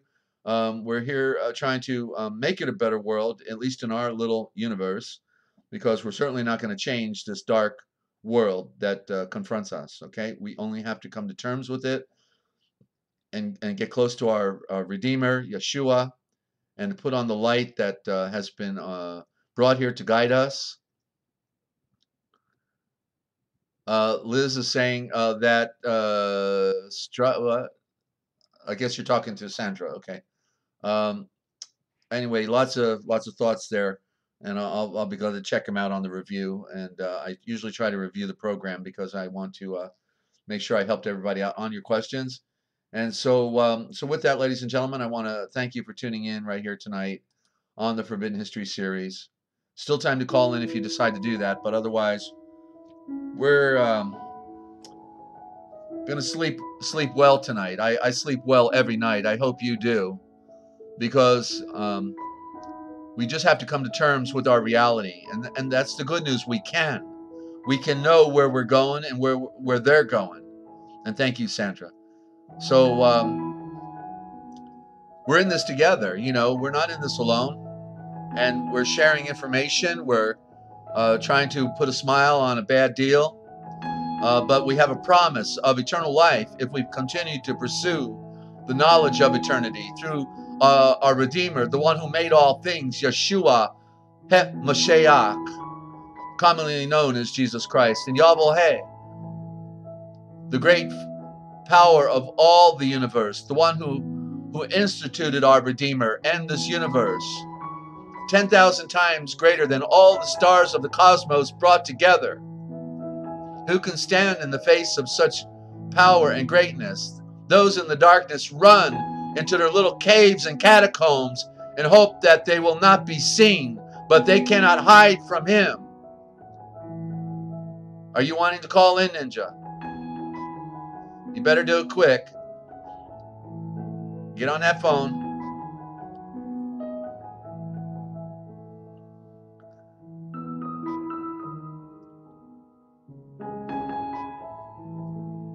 What planet are we on? So I don't know if we're coming or going now. Ninja's put up a phone and a question mark. Are you calling in, Ninja? I know you're going through some stuff, and if you want to ask for prayer, that's great. We can give you an opportunity here to share with us. Okay.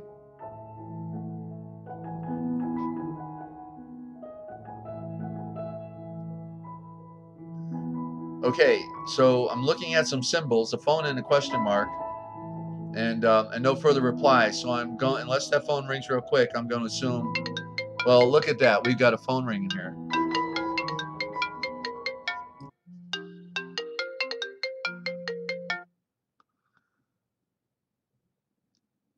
Is that Ninja the cool cat? It's Ninja the cool cat. Okay, Ninja, you're going through some stuff tonight. How are you doing?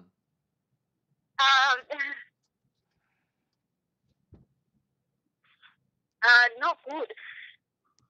And what's the problem, sweetheart? Thank you for making me smile, though. I'm sorry?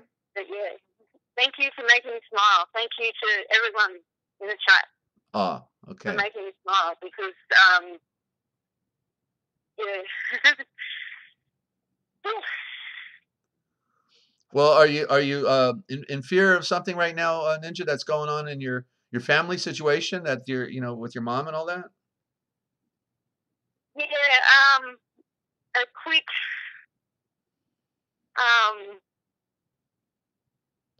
I'll give you a quick rundown. I think I've already mentioned that I was in a pretty bad place when I moved in with Mum. Like, she rescued me and I rescued her. Yeah. We both helped each other. Yeah. And since before this, my sister has been, I can just, looking back, I can just see it. I can see the pattern. My sister has slowly changed into I don't like saying bad things, but she's a complete narcissist, and I can see it from right back then, yeah.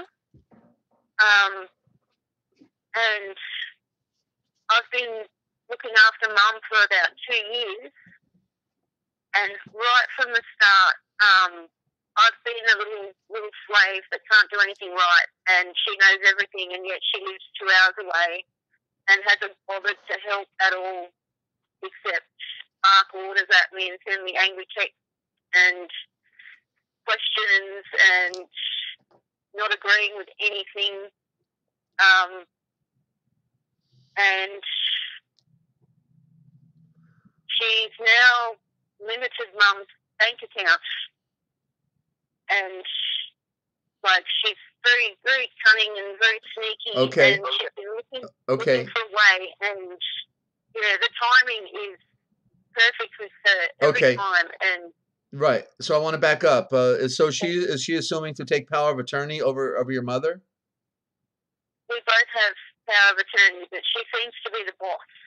I see. So it's okay. So in that realm, you need to always seek as much legal advice as you can, because it sounds, you have a mutual power of attorney. Then it's equal. Yeah. Okay. Well, you better. But she's kind of, like, she knows a lot more about this sort of stuff than I do, and she's using it to beat me down and get me out. Like, the goal is to put Mum in a home, and she doesn't care what happens to me. And she just showed up at the front door today. And okay. Well, then what it sounds like, and I'm not, you have to make your own decision. But if it were me, and what it sounds like, you need to communicate with your mom what your concerns and fears are, and see what she says about in regard to that. And it may be that your sister can be dropped with power of attorney. So I don't, it's a difficult situation. You want to go further? I didn't mean to interrupt, but I was just giving you my thoughts. Oh, no, thank you. Yeah, I don't know. Like, it's just like, I've been exhausted, but fine, like, doing as much as I can, like, with YouTube and with Mum, and it's exhausting having this extra thing going on. I don't need it, and I know it's part of the stalking. I know it is. Okay, so are you suggesting then your sister is a part of some other part of our society? Yes.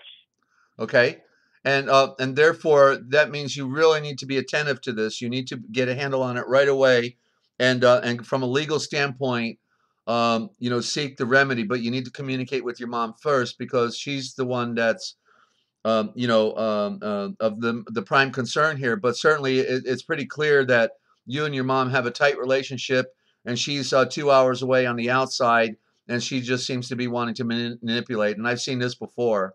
I've seen this before. Yeah. Yeah. Yeah, and just like I've been holding it together right up until now, and yeah.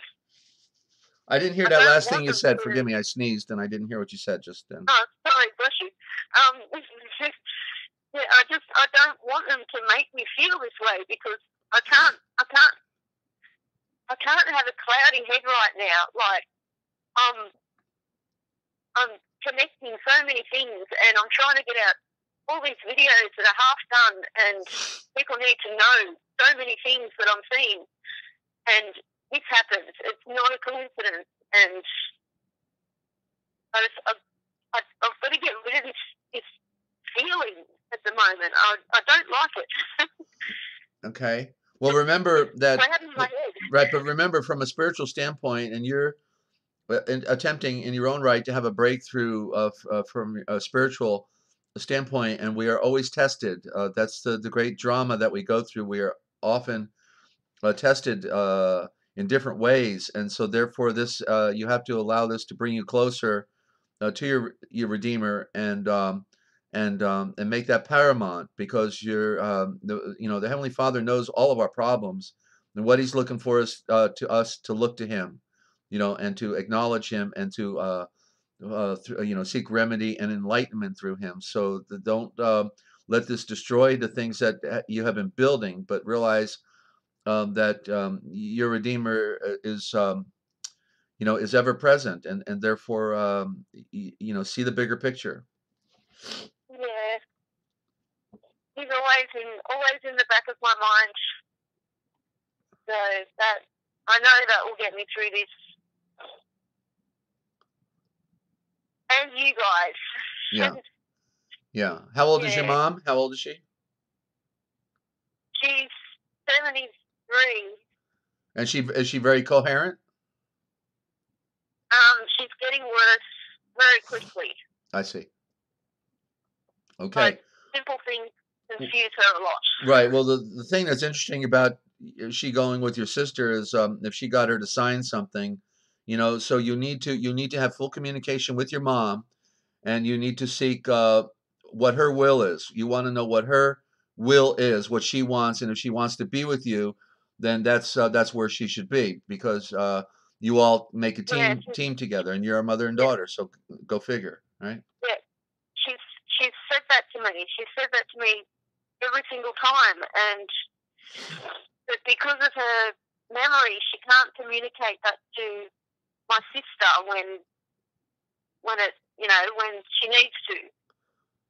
Okay. So it's all relayed by me. So it's all hearsay, right. And my sister doesn't believe a word I say. So yeah, and everything you put in the form of an affidavit. If you are attempting to reestablish something from a legal standpoint, then you want to create an affidavit of fact.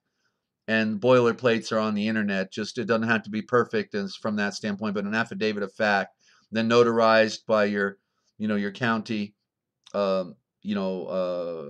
notary, and then put it in public record. But you need to get legal advice as soon as possible after speaking with your mom, if you're going to be able to protect your mom.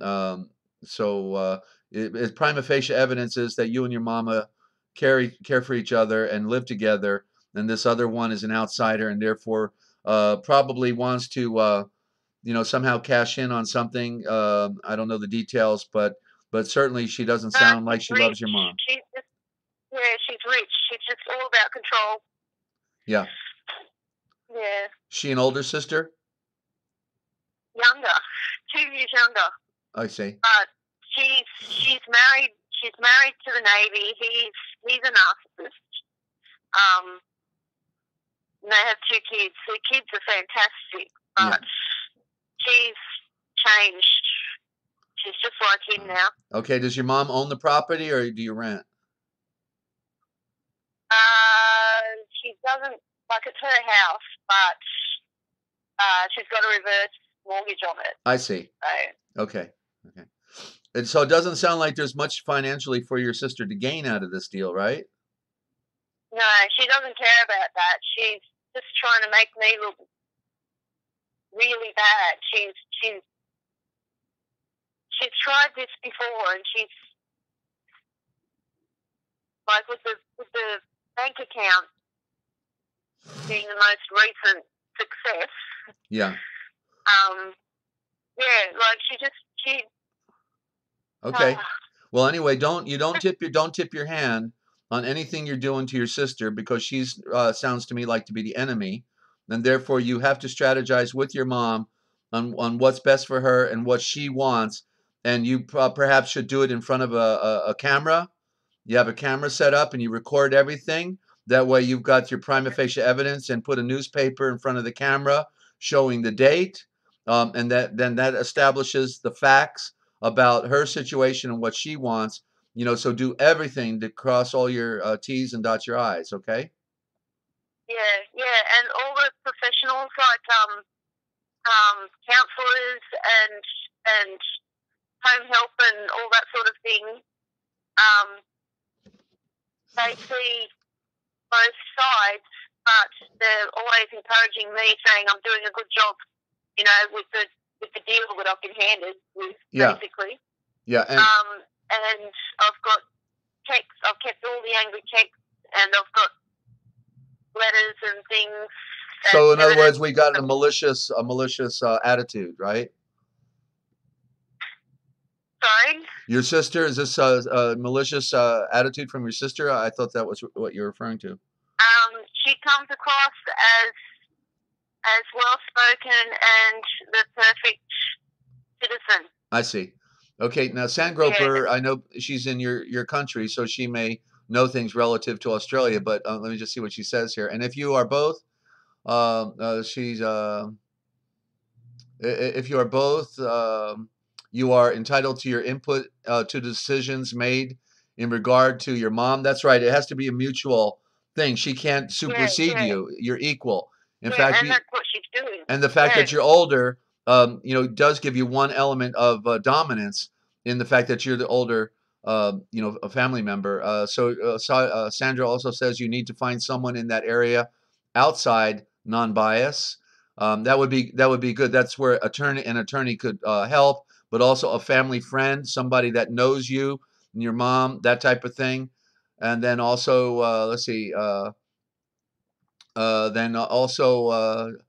Don't think that legally, and Sandra is saying, and I don't think that legally, without both powers of attorney agreed and signed, you can always place a stay of execution or stay of execution and on any court man-made decision. So yeah, so it's a drag to have to learn all this legal stuff, but that's really where you're at the moment, Yeah, and I'm just dreading all the extra stress, and because it's so unnecessary, and just what it's going to do to Mum. Like everything my sister's doing is. But she's always like, "Oh, you and your carer, Yeah. Mum comes first. She's doing this for Mum," and it's like everything you're doing, little sister, is the complete opposite to what should be done. Yeah. Well, you'll need to do some research. You got to realize, Ninja, what's happening to you is happening to millions of people right now throughout the world. In other words, my sister wrote me off as dead when I went through my Odyssey in West Virginia, and nobody knew what was happening to me when I fell victim to a government sting operation. On top of all that, she had declared Wow. me legally dead and took my half of my estate. How about that? Wow. Oh, wow. Yeah. So she always hated Yeah. me. You know, she was 4 years older than me, always hated me. So, so you know, so what you have to realize is you're not alone. This is typical to what happens in our world, and therefore just do your diligence. Don't get Yeah. emotionally caught up in it, but try to be set free from the emotion and do things on a you know a logic based level. Do your research, Yeah. and then know you're in a battle, but don't ever tip your hand. You don't let her know your feelings or anything. You be wise, Yeah. okay? Be wise. Yeah. Um. Yeah. It's just it just makes me laugh. Like my next phone call to you was going to be probably tonight or tomorrow night Aussie time about this subject, like about how they get to you through any way, any like they can come at you from anywhere. And now look what we're talking about. Yeah, yeah. Well, what's Crazy. ironic is Sandra said, and if they only really knew what they should be worrying about, you know, like these things aren't going to matter very soon. These things will be so relevant when they're looking at our final destruction here on planet Earth. So we need to Yeah, maintain focus, but know that everything is temporary in this world, and therefore all relationships, everything ultimately dissolves in this world and goes back into the mix. So we have to you know, love your mother the way you know you should, and just do all the right things and ask for the Heavenly Father to help because this is where you need to rely on Him and know that He is the supreme power and make your connection because that this could be part of your test as well, and no doubt is. You know. yeah, yeah. I can see that. Okay. Yeah, I know. I know this feel. What I'm feeling right now is only temporary. I know it'll pass. Yeah. And Okay. yeah, Okay. So you're gonna be all right. it'll be okay.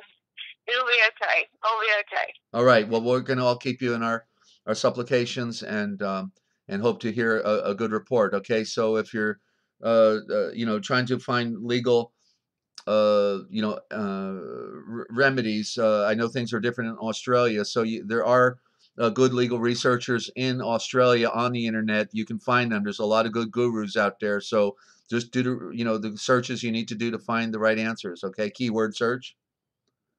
Yeah. Okay. Okay. Did you enjoy the program tonight? I did. I missed a bit, and I was so into it. I love listening to all the connections with the vibes. It's yeah, it's so cool. It's like I did a bit of research myself on that sort of thing, but didn't see the extent of the number five. Like it's in everything. Yeah. Yeah, it's fascinating, and it makes so much sense. Absolutely. Well, Yeah. okay. Well, then tomorrow's another day, and we're gonna. Well, you're already there, so we're just catching up with you. And tomorrow Yeah, will so be where you are. I'm in tomorrow. I'm That- in tomorrow. That's right. You're always there. So just and Sandra says stay strong on your part in that contract of power of attorney, Ninja. And that's right. You know you gotta. It's remember it begins with words, ends with words, and the superior addiction has the jurisdiction. So you just need to sharpen your pencil now. Get ready. You're at war. And it's with your worst enemy. It's a blood relation, and there's no worse enemy, I think, probably in history than a blood relation, right? Yeah, very true. Okay.